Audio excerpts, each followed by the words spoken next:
congratulations from the Association of Former Students.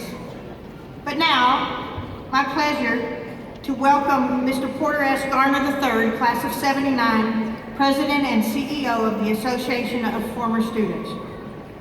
Porter's here to induct you into that great association.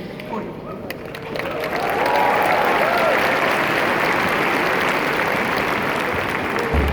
Howdy, Aggies! It is indeed a great day in Aggie land. On behalf of the Association of Former Students and our worldwide Aggie network, I want to congratulate each and every one of you on your graduation today. As you join the ranks of our former students, you continue a 138-year tradition of service and support established and continued by generations of Aggies who have walked this campus before you. Through their faithful generosity, these loyal and dedicated former students have created, nurtured, and preserved a proud alumni association that annually provides critical and tangible financial support to Texas A&M University, which is unmatched and unrivaled by any other alumni organization in the world. Today, it is my distinct honor and pleasure to welcome you into this noble group. Will the graduates please rise as able?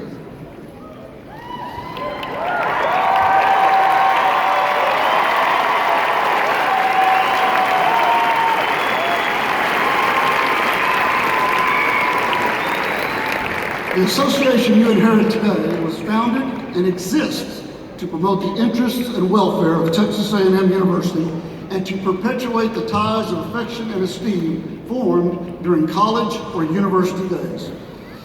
It is my privilege to officially induct you and welcome you into the Association of Former Students of Texas A&M University.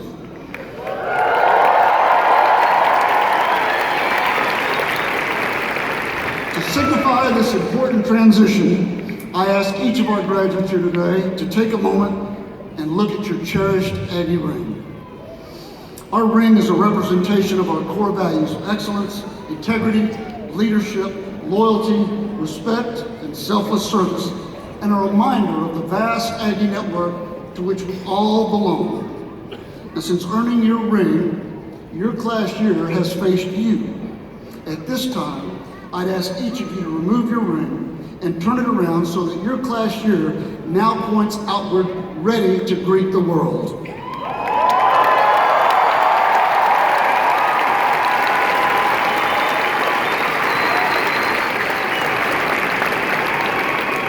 This simple act symbolizes your first step towards the future as a graduate and a former student of Texas A&M. Standing behind you as you take this step is your outstanding Texas A&M education, our core values, and our worldwide Aggie network.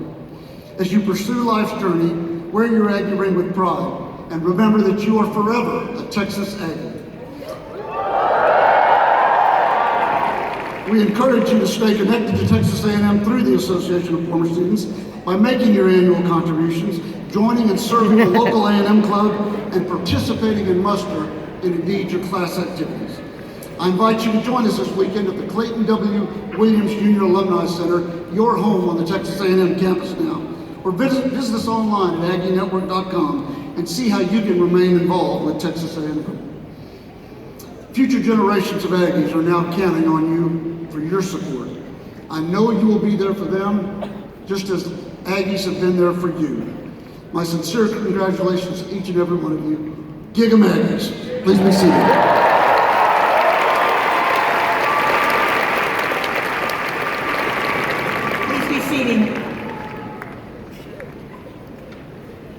We began the program today with you hearing from a fellow student. It is fitting, as we near the close of the program, that you receive a charge, now that you are graduates and former students, from our president. Please join me in welcoming Michael K. Young, President of Texas A&M University. President.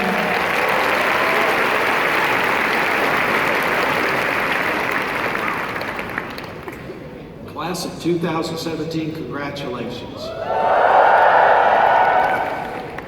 As I have a moment to share a few words with you, I want to start with a word of thanks that's a little bit off script, but I'd like you to join me. We've had somebody here at this university who has been enormously responsible for the quality of your education for a large number of years, who has done truly extraordinary things at this university.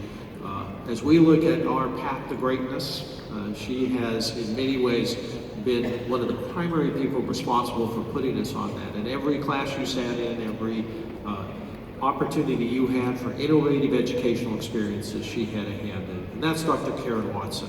This is among her last graduations as provost, not her last graduations as a member of our university community. But I'd like to ask you to join me in thanking her for the tremendous service that she had.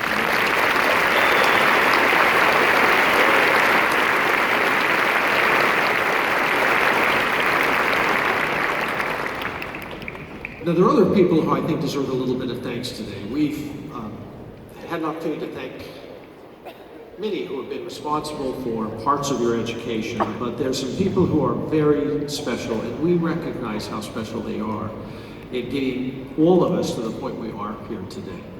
I'd like to ask you to join me in thanking some of them.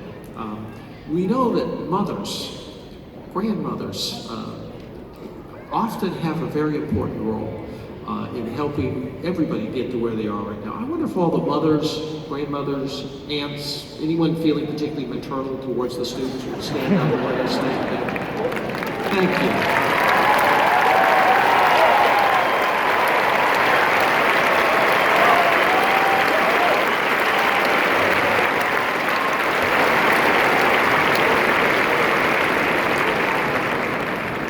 Now, in that section over there, I saw two fathers stand up.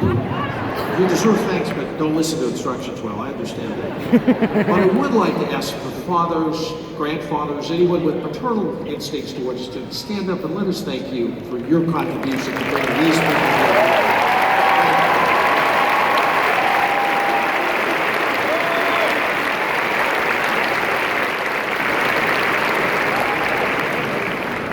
Spouses, children, brothers and sisters are also often very important. Would you please stand as well? Let us thank other family.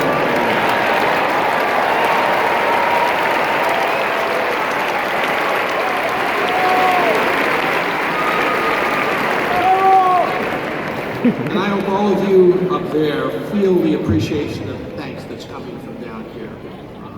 We have been honored to have these students with us over the past years. We know that the trust you've reposed in this university by having these great young people here with us is something that's very important and something that we take seriously. We take many things seriously here at this university. In some measure, we take particularly seriously our connection to the past, because we know that what happens in the past has modeled for us what it means to have an Aggie education, what it means in terms of what one does in the world. And sometimes we can go quite far in the past and still have that connection. The class of 2017, and many of you participated in this, you were host to the class of 1967 when they had their 50th year reunion. Some of you were very helpful in escorting people around, meeting them, helping them learn more about the University of 2017 in ways that might have differed from 1967. But interestingly, the class of 1967 was the host to the class of 1917 when it had its 50th year reunion in 1967. So the connection goes simply with one quick jump all the way back to 1917. And let me tell you a little bit about that class of 1917. That was an important class. That's the only class in the history of the university that did not sit where you're sitting. The only class in the history of the university where we did not have a graduation. And we didn't have a graduation because that was in the midst of World War I. And there was a need for people to rise to the call, a need for people to serve our country. And so they were excused early without graduation ceremonies, the only time in the history of the university, and went off and served our country. Described in interesting ways.